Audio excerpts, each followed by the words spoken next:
अस्सलामुअलैकुम दोस्तों। सऊदी अरब के बड़े से बड़े किंग ने भी शायद ही ख्वाब में भी ये बात नहीं सोची होंगी कि सऊदी अरब के अंदर ये दिन देखने को मिलेंगे बल्कि, लेकिन अनफॉर्चुनेटली सऊदी अरब वालों के वास्ते कि ये दिन सऊदी वालों को देखना पड़ा है, क्योंकि सऊदी अरेबिया की एक ऑयल रिफाइनरी जिसका नाम है रास तनूरा, वो देखिए ईरान के ड्रोन के खौफनाक हमलों का शिकार हो चुकी है। ईरान ने अभी अभी कुछ देर पहले यहाँ पे अटैक कर दिया। अटैक के बाद क्या हाल हो चुका है आप यहाँ पे देख सकते हैं। ईरान की जानिब से ये जो हमला किया गया बहुत ही ज़्यादा बड़ी प्लानिंग से किया गया, क्योंकि ये रीढ़ की हड्डी मानी जाती है सऊदी अरब की, जो कि ऑयल की इकोनॉमी है। अब देखिए ऑयल की सब में बड़ी फैक्ट्री जो कि दिन के 5,50,000 बैरल प्रोड्यूस करती है, वो फैक्ट्री के ऊपर ही ईरान ने अटैक कर दिया।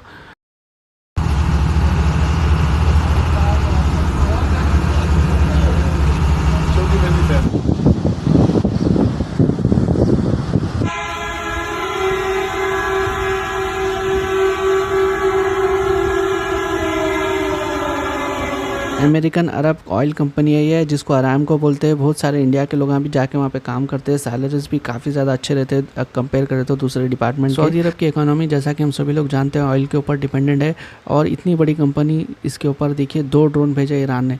अब सऊदी वाले ये बोल रहे कि वो ड्रोन को उन लोगों इंटरसेप्ट करने कैसे गए, इंटरसेप्ट भी कर दिए, लेकिन जो उसका मलबा गिरा उससे आग लग गई बोल रहे। सिर्फ एक दिन की कैपेसिटी इसकी जो है 5,50,000 बैरल की है। अब देखिए जैसे ये हमला हुआ, आग वगैरह बुझाने के लिए पूरी सप्लाई को अभी रोक देना पड़ा। सऊदी अरब का नुकसान हो रहा है इसमें। क्यों नुकसान हो रहा है? सऊदी अरब हमेशा से यूएसए का साथ देता है, यही नहीं यूएसए को लाके बसा लिया है, और यूएसए के जो एयर बेसिस है या फिर यूएसए के जो मिलिट्री बेसिस है वो अपनी कंट्री में रखा है। ईरान के हमलों से बचने के लिए सऊदी अरेबिया को यूएसए की ज़रूरत है, लेकिन यूएसए किसकी मदद कर रहा है? इसराइल के डिफेंस में लगे हुआ है।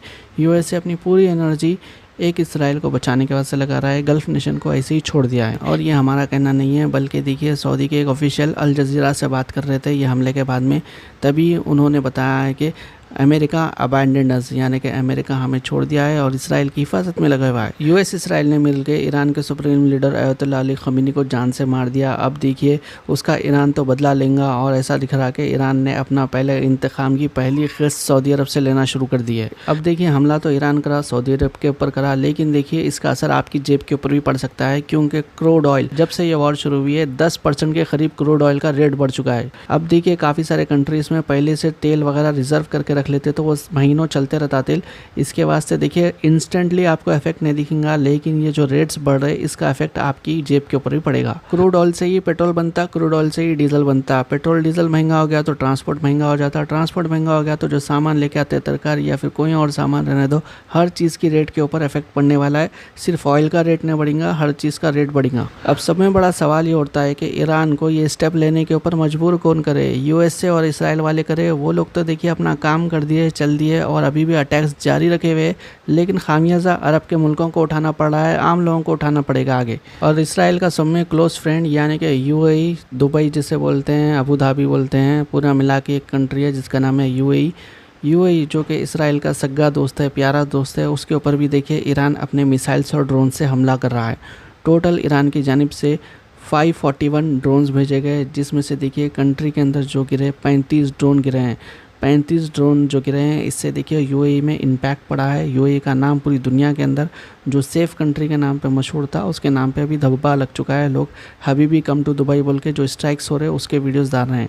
तो टोटल इन्हें यूएई वाला कितने ड्रोन्स को डिस्ट्रॉय करा? 506 ड्रोन्स को यूएई ने डिस्ट्रॉय कर दिया, यानी कि टोटल 541 भेजा हुए उन्हें, जिसमें से 506 डिस्ट्रॉय कर दिया और 35 कंट्री के अंदर गिरे हैं। 35 ड्रोन का यूएई के ऊपर इम्पैक्ट होना कोई मामूली बात नहीं है, बहुत ही बड़ी बात है। और ईरान के जो ड्रोन्स होते हैं, शायद ड्रोन्स ईरान भेज रहा है ज़्यादातर।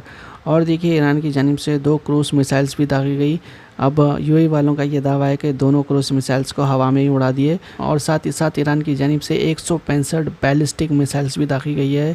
यही जो मिसाइल्स है देखिए, जो बैलिस्टिक मिसाइल्स है ईरान भेजता है, ये इसराइल की तरफ भी भेजा था और दूसरे कंट्रीज़ की तरफ भी भेजा है। बैलिस्टिक मिसाइल्स काफ़ी ज़्यादा ख़तरनाक मिसाइल है, लेकिन यूएई वाले ये दावा कर रहे हैं सभी डिस्ट्रॉय कर दिए गए थे। और पाकिस्तान वाले कहाँ पे है भाई? अब देखिए सऊदी अरब के ऊपर हमला हुआ, लेकिन देखिए पाकिस्तान वाले कहाँ पे है? नेटो लाइक ये लोग डिफेंस एग्रीमेंट करे थे, न्यूक्लियर डिफेंस एग्रीमेंट कर लिए थे एक दूसरे से, यानी कि एक कंट्री पे हमला दूसरे कंट्री पे हमला समझा जाएगा, इस तरह की बातें की गई थी।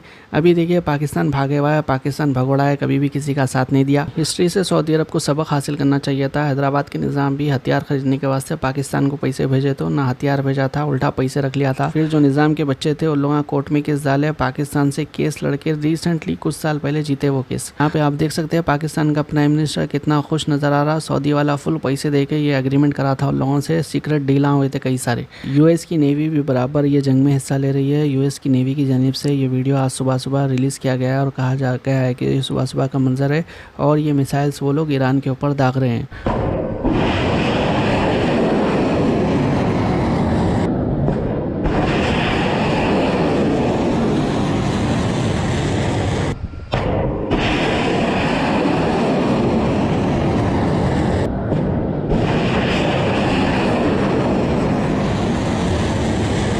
जैसा सुन्नियों में इमाम मेहदी का अक़ीदा है, वैसे ही शियों में भी इमाम मेहदी का अक़ीदा है और शियों के नज़दीक इमाम मेहदी 12वें इमाम है। और देखिए आज ईरान के अंदर इतनी बड़ी तादाद में जब लोग जमा हुए थे, तब देखिए जो स्पीकर थे उन्होंने देखिए इमाम मेहदी को आवाज़ लगा रहे थे और कह रहे थे कि ज़रूरत है आ जाए।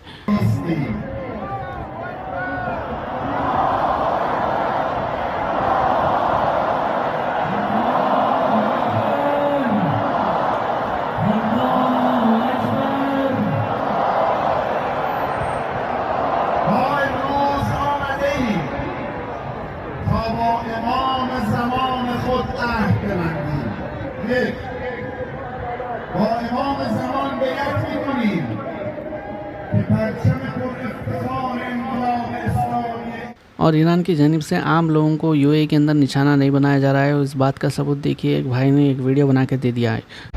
अरे भाई क्या हो गया इंडियन मीडिया, कोई खबर और नहीं रही क्या तुम्हारे पास? है मनीष सिसोदिया जी बाहर आए, उन्हें दिखा दो, उन्हें कवर कर लो। केजरीवाल जी बाहर आ गए भाई जेल से, उन्हें दिखा दो। मोदी जी की कोई मन की बात चला दो यार। ये दुबई का एयरपोर्ट पे अटैक हो गया है, बुर्ज खलीफा पे अटैक हो गया, ये सब मत चलाओ यार, कोई जरूरत नहीं है। हम वन पीस में हैं, सही सलामत है, लेकिन हमारे घर वाले स्ट्रेस्ड हो रहे हैं, वो पैनिक क्रिएट कर रहे हैं, वो हमें कॉल कर रहे हैं। उनका तो छोड़ो, रिश्तेदार कॉल कर रहे हैं जो आज तक बात नहीं कर रहे थे, वो सब फोन करके पूछ रहे हैं कि तुम ठीक हो, जिंदा हो, क्या है। अरे कितनों को जवाब दें यार, तुम्हारे चक्कर में मत चलाओ ये सब चीजें। हम सही हैं और तुम हमेशा की तरह गलत हो, लेकिन अब और नहीं, प्लीज बंद कर दो यार, कुछ और ढूंढो यार टीआरपी के लिए, प्लीज प्लीज आई रिक्वेस्ट। और कुवैत में सब में बड़ा ख़तरनाक मामला पेश आया। यहाँ पे आप देख सकते हैं ये यूएसए का एक फाइटर जेट क्रैश हो गया, लेकिन देखिए ये जो फाइटर जेट का पायलट है वो बाल बाल बच गया, जिंदा बच गया। यहाँ पे आप देख सकते हैं कुवैत के लोगों ने इसे हेल्प की और जो कुवैत की हुकूमत के जो है उनके हवाले कर दिया। कुवैत और दूसरी कोई भी कंट्री रहने दो, यूएसए का अगर कोई इस तरह से फौजी आ जाता है वहाँ पे तो देखिए कुछ भी नहीं कर सकते वो लोग। कहीं को बोले तो वो लोग डरते हैं, ईरान की तरह तो हर कंट्री नहीं होता। अब हो सकता है कि कुछ लोग समझ रहे होंगे कि ईरान सिर्फ अरब कंट्रीज़ के ऊपर हमला कर रहा है, ऐसा बिल्कुल भी नहीं है। ये अभी अभी इसराइल की जानिब से इन एरियो में सायरन बजाए जा रहे हैं और इसराइल का कहना है कि ईरान की जानिब से मिसाइल्स लॉन्च हुई है, वो कभी भी गिर सकती है। लेकिन देखिए ये जो इसराइल का डिफेंस सिस्टम है आयरन डोम और दूसरे जो डिफेंस सिस्टम है वो लगे हुए हैं, वो लोग ईरान की मिसाइल्स को रोकने के लिए पूरी कोशिश कर रहे हैं। कई लोग फेक न्यूज़ के ऊपर यकीन कर ले रहे हैं भाई, तो सभी लोगों से गुजारिश है सही न्यूज़ ये है जो हम आपको बताएं, ये वीडियो को ज़्यादा से ज़्यादा लोगों तक पहुँचाएं। और अभी तक चैनल को सब्सक्राइब नहीं करा तो चैनल को सब्सक्राइब, वीडियो को लाइक करिए। इंशाल्लाह अगले वीडियो में मुलाकात होगी। अल्लाह हाफिज़।